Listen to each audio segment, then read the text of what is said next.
नमस्कार, मैं हूं संजय शर्मा। आप देख रहे हैं 4PM news network. Bharatiya Janata party के संगठन मंत्री हैं सुनील बंसल जी। उन्होंने एक ट्वीट किया माइक्रो डोनेशन पे उन्होंने लिखा कि भारतीय जनता पार्टी उत्तर प्रदेश नमो ऐप पर माइक्रो डोनेशन के लीडर बोर्ड पर उत्तर प्रदेश के टॉप 63 नाम। ये वो 63 लोग हैं जिन्होंने नमो ऐप पर ज़्यादा से ज़्यादा डोनेशन पार्टी को दिलाया। पार्टी नमो ऐप के जरिए डोनेशन ले रही है और इस तरह के काम बीजेपी करती रहती है जिससे लोगों को सक्रियता का एहसास हो, लोगों को लगे कि वो पार्टी से सीधे जुड़े हैं। तो 63 लोगों की लिस्ट जारी की, पूरी बीजेपी के अंदर ये लिस्ट गई। सारे ब्यूरोक्रेट ने देखा कि भाई कौन से ऐसे 63 लोग हैं जिनके नाम सुनील बंसल ने जारी किए। सुनील बंसल उत्तर प्रदेश के सबसे ताकतवर लोगों में गिने जाते हैं। बीजेपी में संगठन मंत्री हैं, संघ से आए हैं, अमित शाह जी के बहुत करीबी हैं, बहुत विनम्र हैं और संगठन के बड़े कुशल कारीगर माने जाते हैं। तो जाहिर है कि ये वो 63 नाम थे। तो सब लोग जानने चाहते थे कौन 63 नाम हैं। नंबर 43 नंबर देखिए, जो लिस्ट आप देख रहे हैं इसमें 43 नंबर को एक बार गौर से देखिए। इस 43 नंबर का जब सामने नाम आया तो लोग चौंक गए। 43 नंबर पर लिखा था श्रीमती श्री कला सिंह, जिला पंचायत अध्यक्ष जौनपुर। ये 43 नंबर लोगों को चौंका गया कि जौनपुर की जिला पंचायत अध्यक्ष जो हैं श्री कला सिंह जी, ये सुनील बंसल जी की लिस्ट में कैसे हैं और ये भारतीय जनता पार्टी के इतने महत्वपूर्ण 63 लोगों में कैसे हैं। अब मैं बताता हूं कि श्री कला जी हैं कौन। श्री कला जी उत्तर प्रदेश के बाहुबली पूर्व सांसद धनंजय सिंह की पत्नी हैं और धनंजय सिंह भारतीय जनता पार्टी के अंदर, बाहर और प्रदेश में लिए जाने वाला चर्चित नाम है।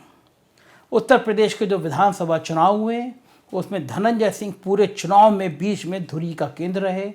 अखिलेश यादव ने उनके ऊपर हमले किए और बीजेपी ने भी उनके ऊपर हमले किए। मलहनी विधानसभा से आते हैं धनंजय सिंह। जौनपुर में बहुत खासा प्रभाव रखते हैं धनंजय सिंह। वो खुद विधायक रहे हैं, अपने पिताजी को विधायक बनवाया, सांसद रहे हैं और जौनपुर में बहुत बड़ा प्रभाव रखते हैं। लेकिन बीजेपी में दो गुट हैं, एक धनंजय को पसंद करता है और एक धनंजय को नापसंद करता है। धनंजय को पसंद करें या नापसंद करें, लेकिन जौनपुर में धनंजय की मर्जी के बिना राजनीति आसान नहीं होती। ये कई बार धनंजय ने साबित किया है। पिछला जिला पंचायत अध्यक्ष का चुनाव था और आप जानते हैं कि जिला पंचायत अध्यक्ष का चुनाव कितना महत्वपूर्ण होता है, कितना इम्पोर्टेंट होता है, एक एक जिला पंचायत के सदस्य की क्या भूमिका होती है। तो धनंजय सिंह ने तय किया कि उनकी पत्नी को लड़ना है। बीजेपी ने सहयोगी दल को सीट छोड़ दी और धनंजय ने सहयोगी दल के साथ सेटिंग कर ली, प्यार कर लिया, अनुदान दे दिया, प्यार पैसे से बात कर ली, जो भी किया। लेकिन धनंजय सिंह मैनेजमेंट के पुराने खिलाड़ी माने जाते हैं और धनंजय ने निर्दलीय रूप में अपनी पत्नी को जिला पंचायत का अध्यक्ष का चुनाव जितवा के दिखा दिया। फिर आई विधानसभा चुनाव की बात। धनंजय सिंह मल्हनी से चुनाव लड़ना चाहते थे और चाहते थे कि मल्हनी से बीजेपी उनको टिकट दे दे, मगर भारतीय जनता पार्टी उनका पिछला आपराधिक इतिहास देखते हुए, उनके बाहुबली पने को देखते हुए टिकट देने को राजी नहीं हुई, क्योंकि विपक्ष हमला बोलेगा और जो बीजेपी की इमेज है वो जो माफियाओं के खिलाफ कार्रवाई वाली, उस पर डेंट पड़ेगा। हालांकि एक टीवी चैनल में जब उनसे सवाल किया गया था योगी आदित्यनाथ जी से, तो जिस मुकदमे को लेकर सवाल किया गया था, योगी जी ने कहा था कि इस मुकदमे में धनंजय का कोई हाथ नहीं है। वो भी बहुत चर्चा में आया था। टिकट नहीं दिया गया, तब धनंजय ने कोशिश करी कि ये सीट सहयोगी दल को छोड़ दी जाए और सहयोगी दल के रूप में धनंजय चुनाव लड़ लें, मगर भारतीय जनता पार्टी का एक खेमा और दिल्ली इसके लिए राजी नहीं हुआ। नतीजा ये है कि वहाँ पे भारतीय जनता पार्टी ने धनंजय जो निर्दलीय लड़ रहे थे और फिर बाद में वो जनता दल यूनाइटेड के प्रत्याशी बन गए, उनके मुकाबले में अपने पूर्व सांसद KP सिंह को उतार दिया। अब वो जौनपुर के इतिहास में एक भारी भरकम स्थिति रही है KP सिंह की, और वो लोकसभा में MP भी रह चुके हैं। पिछली बार BSP के श्याम सिंह यादव ने उनको 80,000 वोटों से हराया था, लेकिन वहाँ पे खासी भूमिका रखते हैं वो। तो ये माना गया कि जानबूझ के बीजेपी ने KP सिंह को उतारा है जिससे ठाकुर वोटों में बंटवारा हो जाए, धनंजय किसी भी कीमत पर ना जीत पाए। मैं चुनाव लेने में गया था क्योंकि धनंजय सिंह बड़े चर्चा में थे, तो मैंने देर रात पहुंचा था उनके घर पे और मैंने इंटरव्यू किया था। उस समय में क्षत्रिय होने का आरोप लग रहा था बीजेपी पे और खासतौर से मुख्यमंत्री पे, और धनंजय सिंह बीजेपी के विरोध में लड़ रहे थे लेकिन योगी आदित्यनाथ की तारीफ कर रहे थे। कुछ अंश देखिए किस तरह वो क्षत्रिय होने पे और मुख्यमंत्री की तारीफ कर रहे हैं धनंजय सिंह। फिर मैं आता हूँ। चुनाव जीत के कुछ सीटें कम पड़ी तो किसकी तरफ जाएंगे, अखिलेश यादव की तरफ या योगी आदित्यनाथ की तरफ? कोई सीटें कम नहीं पड़ने वाली। 250 सीटों के साथ सरकार बनाने जा रही बीजेपी। मतलब बीजेपी के खिलाफ भी लड़ने अभी भी दिल इलू इलू प्यार ठाकुर साहब योगी जी के लिए? नहीं, आप लोगों क्षत्रिय लोगों को बिल्कुल आत्मा बधी है बीजेपी में, लड़ने बीजेपी के खिलाफ आप, तब भी सरकार बीजेपी बना हम समाजवादी पार्टी के मतलब खिलाफ। बीजेपी यहाँ पे नहीं है फिर मैदान में? कहीं कोई मतलब नहीं। बाई इलेक्शन में जमानत नहीं बचा पाई थी, क्या लड़ेगी बीजेपी यहाँ पर? तब तो कमजोर सा प्रत्याशी था, इस बार तो पूर्व सांसद है। अभी 19 में लड़के जब सारे लोग जीत रहे तो 19 में ही हारे थे, 5 विधानसभा हार गए थे। और इसी मल्नी को 38,000 से हारे थे यही सांसद जी जो टिकट पाए हुए हैं। तो आप जो हैं कह रहे हैं जीत के फिर बीजेपी की सरकार बनेगी दावा कर रहे हैं, और बीजेपी आपके खिलाफ प्रत्याशी उतारी, साबित कर रहा है कि डील तो है कोई योगी आदित्यनाथ से। एप्लीकेशन लगाई तब भी मुझे 1 महीने पुलिस के, क्योंकि मुझे फ्रेम किया गया था और कोई प्रूफ नहीं था पुलिस के पास। अननेसेसरी का केवल मुझे हैरेसमेंट किया गया, मेरी बदनामी कराई गई। क्यों ऐसा पुलिस क्यों चाहेगी जबकि आप सीएम के करीबी थे, सब जानते हैं? ऐसा है, अगर हम ऐसा ही रहता, इसी जौनपुर की पुलिस ने मुझे रात को 10:30 बजे FIR की है, 1 बजे मुझे अरेस्ट कर लिया है, जबकि 72 दिन हमारे लोगों ने लगातार लॉकडाउन में हमारे ज़िले के लोग, गरीब आदमियों को अनाज बांटा, उनके लिए काम कर रहे थे।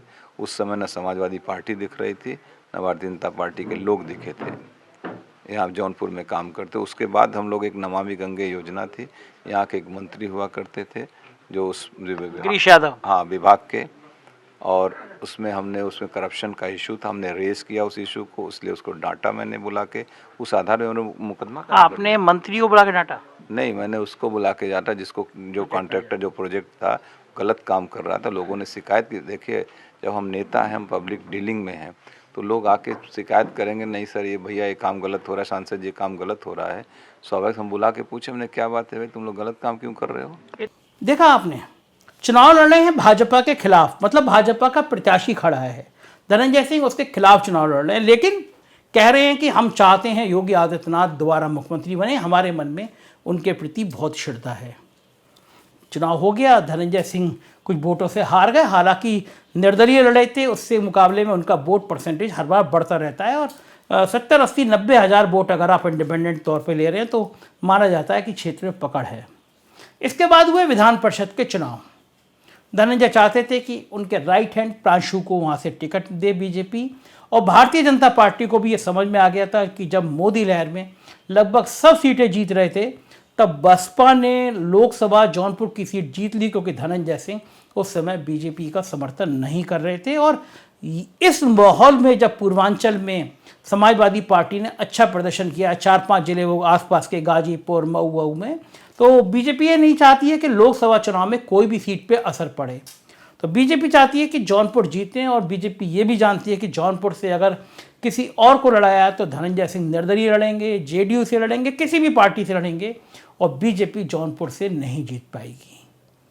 तो अंदर अंदर एक प्लानिंग तैयार की गई कि किसी तरह से अब चीज़ें मैनेज की जाएं। तो धनंजय सिंह के राइट हैंड प्रांशु को MLC का टिकट दे दिया, प्रांशु निर्विरोध MLC बन गए। अब बारी थी लोकसभा चुनाव से पहले धनंजय सिंह को मैनेज करने के लिए। तो उनकी पत्नी एक साउथ के एक बड़े राजनीतिक परिवार से आती हैं, बहुत बड़े धनाढ़ परिवार से आती हैं, तो उन्होंने पहले ही दक्षिण में बीजेपी की सदस्यता ग्रहण कर ली थी। खुद JP नड्डा जी गए थे, और JP नड्डा जी के सामने श्रीकला जी ने सदस्यता ली थी बीजेपी की। तो अब ये है कि बीजेपी में एंट्री के लिए श्रीकला जी एक्टिव हैं, और बैकडोर से धनंजय उनको सपोर्ट कर रहे हैं। मतलब जौनपुर में और पूर्वांचल में धनंजय की बीजेपी में एंट्री होने जा रही है।